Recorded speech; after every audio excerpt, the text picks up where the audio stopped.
আসসালামু আলাইকুম বন্ধুরা, কেমন আছেন? আপু ভাইয়েরা সবাই ভালো আছেন? আলহামদুলিল্লাহ আমি ভালো আছি। আজকে নতুন একটা ভিডিও নিয়ে চলে আসলাম আপনাদের সাথে। এখানে আমি কাঁকরোল আর আলু নিয়েছি, একসঙ্গে ভাজি করব। এই কাঁকরোল আলুটা ভাজি খেতে অনেক মজা। এখানে আমি লবণ আর সামান্য হলুদ আর কিছু কাঁচামরিচ ফালি করে দিয়ে দিয়েছি। এটাকে আমি একটু টান টান করে ভেজে নেব। আর কাঁকরোল ভাজি আসলে খেতে ভালো লাগে, কাঁকরোল চাপা দিয়ে মাছ দিয়ে সব দিয়ে ভালো লাগে। তো এখানে আমি কাঁচা কলা আর দুইটা আলু নিয়েছি। এগুলাকে একটু বাপও দিয়ে দিয়েছি লবণ হলুদ দিয়ে।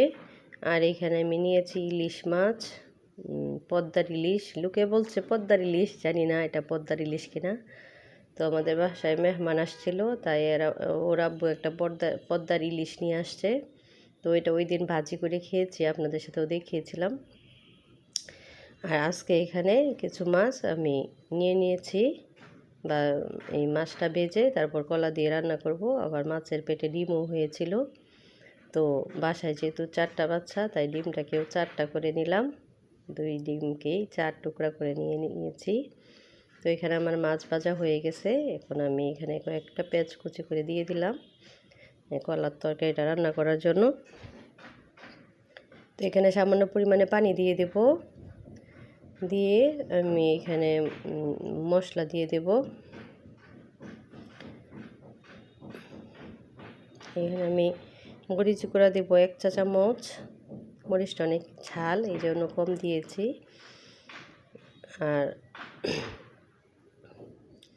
হলুদ গুঁড়া দিয়ে দেব, ধনিয়ার গুঁড়া দিয়ে দেব, আর জিরার ফাঁকিও দিয়ে দেব, আর স্বাদ মতো লবণ দিয়ে দেব।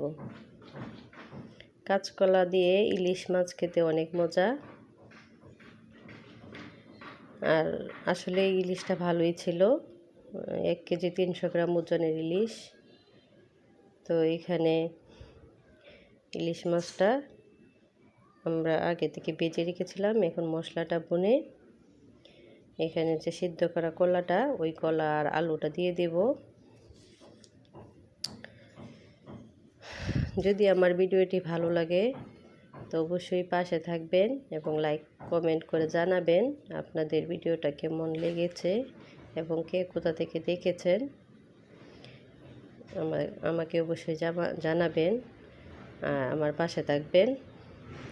তো এখানে মাছগুলোও দিয়ে দিলাম।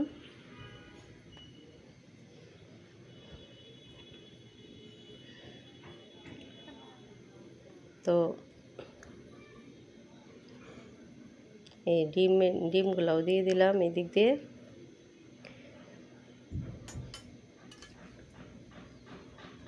তো আমার রান্নাটা মোটামুটি হয়ে গেছে, এখন খাবার পালা।